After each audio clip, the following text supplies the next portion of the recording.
आनंदीबाई का जन्म ब्राह्मण कुल में हुआ था। इनके पिता अमृतसर में सिटी इंस्पेक्टर थे। घर खुशहाल और समृद्ध था। बचपन में ही इनकी सगाई हो गई थी और सगाई के कुछ दिन के बाद ही इनके होने वाले पति का देहांत हो गया। आनंदी का विवाह करने में रुचि नहीं थी, अतः इस हादसे के बाद उनको संकेत मिल गया कि अब उनको आजीवन भगवान की भक्ति और उनकी सेवा करनी है। आनंदी ने अपने माता पिता से अनुरोध किया कि जो पैसे उन्होंने उनके विवाह के लिए रखे हैं, उन पैसों से एक मंदिर बनवा दें।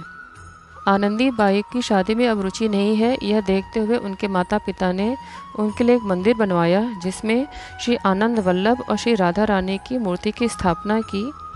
आनंदी बाई बहुत खुश हो गई। अब वह सुबह शाम बैठकर मंदिर में पूजा पाठ करती और भगवान की सेवा करती। पर कुछ सालों के बाद वह वृंदावन आ गई। ऐसा माना जाता है कि आनंदी बाई से भगवान स्वयं बात करते थे। आनंदी बाई भगवान श्री कृष्ण को अपना बेटा और राधा को अपनी बहू मानती थी।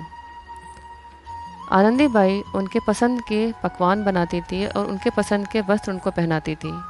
कभी कभी ऐसा होता था कि सारा खाना बन जाता था, उसके बाद श्री कृष्ण के आग्रह करने पे आनंदी बाई को दोबारा पकवान बनाना पड़ता था। जिस दिन भगवान की इच्छा होती उस दिन आनंदी बाई महोत्सव करवाती थी। लोग भक्ति में नाचते गाते थे। उनके मंदिर में आए दिन महोत्सव होते थे।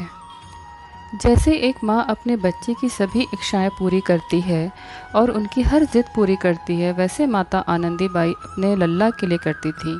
उनके पास जितनी संपत्ति थी वो सब कुछ बेच चुकी थी। उन पर बहुत सारा कर्ज था, लेकिन उनकी भक्ति को देखते हुए उनके सारे कर्ज माफ़ कर दिए थे। एक बार की बात है, लाहौर के सालमी गेट बाज़ार में एक साड़ी की दुकान में आनंदी बाई अपनी बहू राधा रानी के लिए साड़ी खरीदने जाती हैं। दुकानदार से कहती हैं, मेरी बहू के लिए एक अच्छी सी साड़ी दिखाना। दुकानदार लगभग सभी साड़ियाँ निकाल चुका था, लेकिन आनंदी बाई को एक भी साड़ी पसंद नहीं आई। तभी उनकी नज़र दूर खड़ी एक औरत पर पड़ी जिसने बहुत सुंदर साड़ी पहनी थी। वो तुरंत उसके पास गई और कहा, बेटी, ये साड़ी बहुत सुंदर है, क्या बता सकती हो ये कहाँ से खरीदा है? मुझे हूबहू एक ऐसी साड़ी चाहिए। उस औरत ने आनंदी बाई का साध्वी रूप देखकर उनको प्रणाम किया और पूछा, ऐसी साड़ी आपको किसके लिए चाहिए?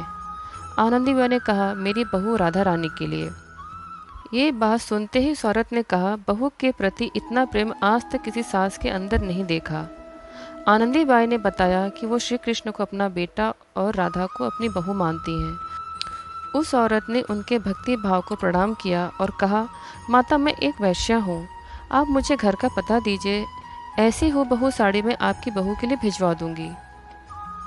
आनंदी बाई को जब पता चला कि वह एक वैश्या है, तब उनको समझ में आया कि उस सारी दुकान देखने के बाद भी क्यों राधा के लिए उनको साड़ी पसंद नहीं आई, क्योंकि राधा रानी की कृपा दृष्टि उस वैश्या पर थी।